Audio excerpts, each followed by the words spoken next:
ମୋ ନାଁ କେଶବ ଚନ୍ଦ୍ର ଭୋଇ, ଗାଁ ହେଉଛି କଦରପଡ଼ା, କଳାହାଣ୍ଡି କୁର୍ତ୍ତା ସମାଜର ସଭାପତି।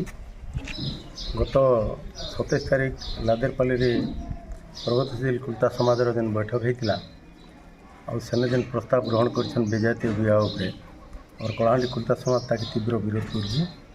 ଆଉ ଏଇଟା ଆମର କୁର୍ତ୍ତା ସମାଜରେ କେତେବେଳେ ବି ଗ୍ରହଣୀୟ ନାଇଁ ହେଇପାରେ। ଆଉ ଏଥିର୍ଲାଗି ଆମର କଳାହାଣ୍ଡି କୁର୍ତ୍ତା ସମାଜ ତରଫରୁ ତୀବ୍ର ପ୍ରତିକ୍ରିୟା ପ୍ରକାଶ ପାଇছে। ଆଉ ଆମେ ଆମର ପ୍ରତ୍ୟେକ ଆଞ୍ଚଳିକ କମିଟି ଗାଁ କମିଟି ମାନକେ ସଚେତନ ରହିବାର୍ ଲାଗି ଆମ କଳାହାଣ୍ଡି କୁର୍ତ୍ତା ସମାଜ ସଚେତନ କରୁଛୁ।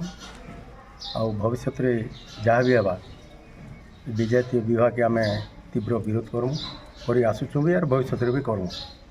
ଆଉ ଲାଦେରପାଲିରେ ଯେନ୍ ବୈଠକଟା ଆୟୋଜନ କରିଛନ୍ ସେନେ ଆମର ସଂଗଠନର କୌଣସି ବ୍ୟକ୍ତି ବିଶେଷ ବୋଧେ ଯୋଗ ନେଇ ଦେଇथे, କିନ୍ତୁ ଦୁଃଖର କଥା କଳାହାଣ୍ଡି ଜିଲ୍ଲା ବି ସେନେ ସାମିଲ ଅଛି ବୋଲି ଘୋଷଣା କରାଯାଉଛି, ତାକେ ଆମେ ତୀବ୍ର ଖଣ୍ଡନ କରୁଛୁ।